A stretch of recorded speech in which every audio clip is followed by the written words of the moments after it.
My name's Craig Vachon, and I've written a comedic-spy thriller that I hope will be entertaining.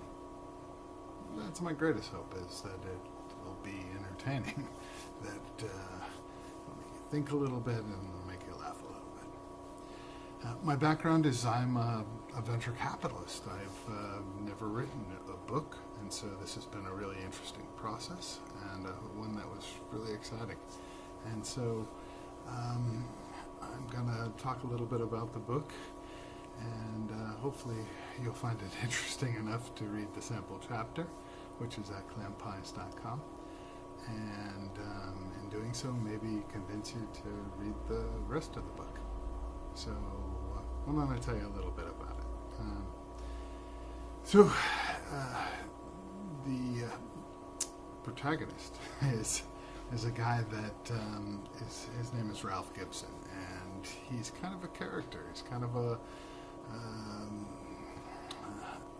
older guy, an older lummox who works in a young person's industry. Silicon Valley is a young person's haven. You know, the average age, I think, at some of the large tech companies is somewhere between 30 and 34 years old. Ralph is considerably older. He's 54. He's sort of a little bit of a bumbling idiot, not unlike the author, and he finds a way to be both lucky and also to be in the right place at the right time. He uncovers through serendipity, or perhaps curiosity / knuckleheadedness, he uncovers a plot to overtake the world, and in doing so, in overtaking the world, the cast of antagonists are people that are just like Ralph. They're in the venture capital world in Silicon Valley, and they are people who are, for one reason or another, they're just trying to sort of create something that'll change the world. But in their eyes, changing the world perhaps means to control the world, as opposed to, in Ralph's mind, changing the world might be for things that give people more choice and more freedoms. So Ralph is attending an event one day. There are lots of events in Silicon Valley, and serendipitously he has some hacking skills, and in those hacking skills, as a venture capitalist, he hangs around with a lot of technology savvy people. He has the opportunity to sort of hack the Wi-Fi. This is a really easy hack. I mean, even knuckleheads like me can hack Wi-Fi. It allows you to use a little device called a pineapple. It's not very big. It doesn't require any power. It sits in your knapsack, connects to your computer, and allows you to sort of snoop what everybody else who's connected to that same Wi-Fi is doing, what's on their computer or what's on their phone. You see everything, and it doesn't require massive skills. It just requires the ability to know how to do it. And so Ralph was kind of not paying as much attention as he would have liked at this event, and he decided to sort of see whether or not he could borrow someone's notes. And so he did a Wi-Fi hack.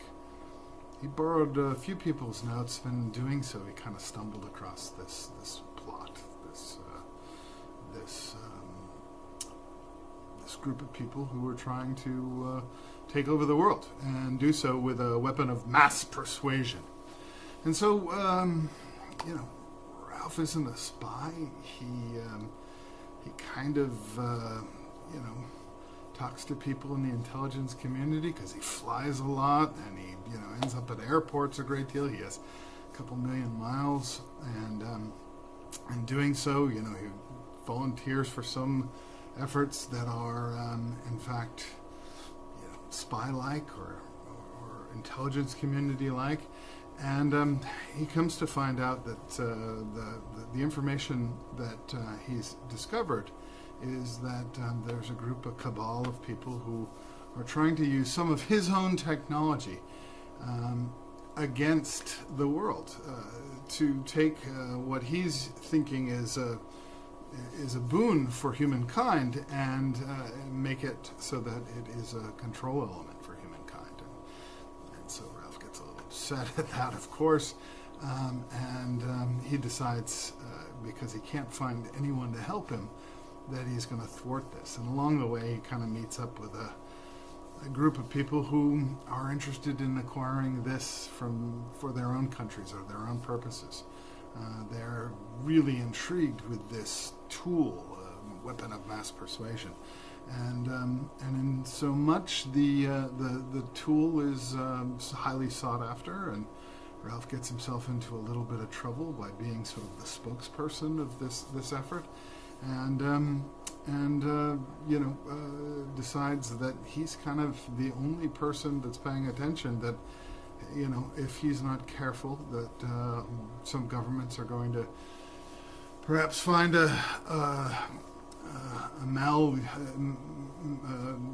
dastardly design on this technology, and so he decides to fight it, begrudgingly. So he doesn't really want to fight it. He's not a spy, but he sort of kind of convinces a few people who probably have allegiances elsewhere, and that's part of the fun. Is they're never quite sure whether who's loyal to whom, and so Ralph, in his ineptitude and his good fortune, kind of builds a ragtag team to thwart this deployment of this weapon of mass persuasion. Of course, it's got some overlays to what we saw in 2016 in the election with the Russians, and there's an international cast of ne'er-do-wells and all sorts of interesting characters who might use this tool for their own design and their own whim. And so Ralph's job is to figure out ways in which to stop that.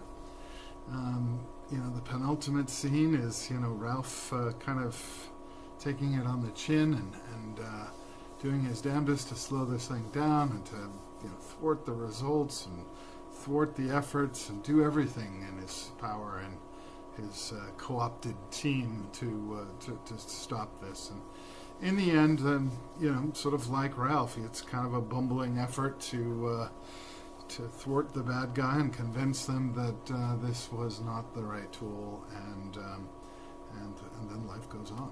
And so that's sort of a synopsis of the book. There's a lot of funny parts of the book. The book takes place all over the world. As I mentioned, Ralph is kind of a venture capitalist who sees the world helping his portfolio companies, the companies he's invested in, and so he travels the world with those teams to help as much as he can. So you'll see a little bit of time spent in the Middle East, and China, and Russia, and all sorts of really interesting places. And I think there's a little bit of fun sort of travel log. There's fun in sort of the mistakes, the guffaws that Ralph makes. And then there's an interesting plot with a plot twist. And so I really hope you'll go to clampies.com and check it out, at least the sample chapter. And the book will be published by New Galleon Press in November of 2019. And so if you've got any questions, so let's post them right here on YouTube. And thanks so much for spending a couple of minutes with me. Craig Vachon, clampies.com. Cheers.